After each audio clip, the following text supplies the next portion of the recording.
Assalamualaikum warahmatullahi wabarakatuh. Di sini saya Mutaharo akan menjelaskan tentang diktat. Pengertian diktat. Diktat adalah catatan tertulis suatu mata pelajaran yang dipersiapkan guru untuk mempermudah atau memperkaya materi pada mata pelajaran atau bidang studi yang disampaikan oleh guru dalam proses kegiatan pembelajaran. Tujuan dari diktat. Yang pertama adalah untuk menyediakan bahan ajar yang sesuai dengan kebutuhan pelajaran peserta didik. Yang kedua, membantu peserta didik dalam memperoleh alternatif bahan ajar selain buku teks. Yang ketiga, memudahkan guru dalam melaksanakan pembelajaran. Jadi diktat ini adalah selain buku teks, atau bisa dikatakan alternatif buku teks. Yang selanjutnya adalah manfaat diktat. Yang pertama adalah memperoleh bahan ajar yang sesuai tuntutan kurikulum dan sesuai dengan kebutuhan belajar peserta didik. Yang kedua, guru tidak lagi tergantung pada buku teks sebagai bahan ajar. Yang ketiga, bahan ajar menjadi lebih luas karena dikembangkan dengan berbagai referensi. Yang keempat, menambah hasanah pengetahuan dan pengalaman guru dalam menulis bahan ajar. Yang kelima, mampu membangun komunikasi pembelajaran yang efektif antara guru dengan peserta didik. Yang keenam, dapat digunakan oleh guru untuk kepentingan pengajuan daftar usulan penilaian angka kredit. Yang selanjutnya adalah prinsip pembuatan diktat.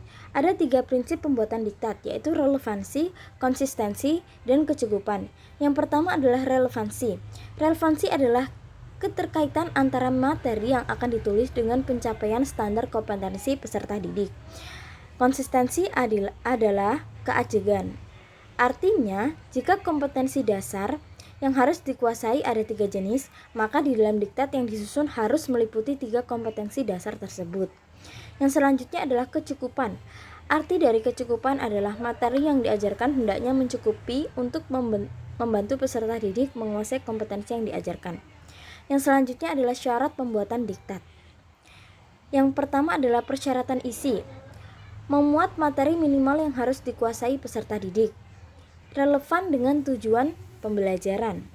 Yang ketiga, sesuai kemampuan yang akan dicapai.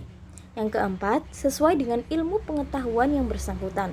Artinya, jika diktat tersebut mengacu pada ilmu pengetahuan alam, maka yang terkandung di dalam diktat tersebut hanya terpacu pada ilmu pengetahuan alam. Yang selanjutnya adalah sesuai perkembangan ilmu pengetahuan dan teknologi, artinya tidak menyimpang.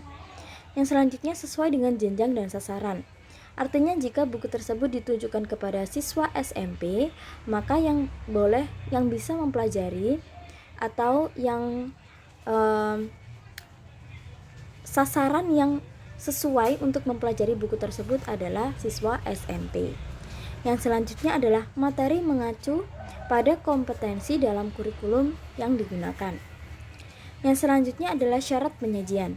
Syarat penyajian yang pertama, uraian harus teratur, saling memperkuat dengan bahan lain, menarik minat dan perhatian peserta didik, mengacu pada aspek kognitif, afektif, dan psikomotor. Yang selanjutnya adalah menghindari penyajian yang berlebihan. Artinya, syarat penyajian itu buku tersebut hanya fokus kepada satu bidang ilmu. Yang selanjutnya adalah syarat bahasa. Yang pertama, menggunakan bahasa Indonesia yang baik dan benar. Yang selanjutnya, menggunakan kalimat yang sesuai dengan perkembangan usia peserta didik. Artinya, jika diktat tersebut ditujukan kepada siswa SMP, maka bahasa yang digunakan sesuai dengan bahasa dari anak SMP pada umumnya. Yang selanjutnya, menggunakan istilah, kosakata, dan simbol yang mudah dipahami. Yang selanjutnya, menggunakan kata-kata terjemahan yang dibakukan. Artinya dalam buku diktat tersebut menggunakan kata-kata baku, tidak menggunakan kata-kata slang atau kata-kata kurang baku. Yang selanjutnya adalah persyaratan ilustrasi. Yang pertama, relevan dengan bahan ajar yang dibuat. Jadi ilustrasinya harus sesuai dengan ilmu pengetahuan dalam diktat tersebut. Yang selanjutnya, tidak menggunakan kesinambungan antar kalimat, antar bagian, dan antar paragraf.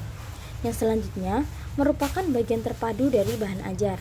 Yang selanjutnya merupakan bagian esensial untuk membantu memperjelas materi. Nah, yang selanjutnya adalah format diktat. Yang pertama adalah bagian pendahuluan, bagian isi, bagian penunjang. Yang terdapat dalam bagian pendahuluan yang pertama adalah daftar isi, yang berisi daftar-daftar atau halaman-halaman yang ada di buku tersebut. Yang selanjutnya adalah penjelasan tujuan diktat pelajaran.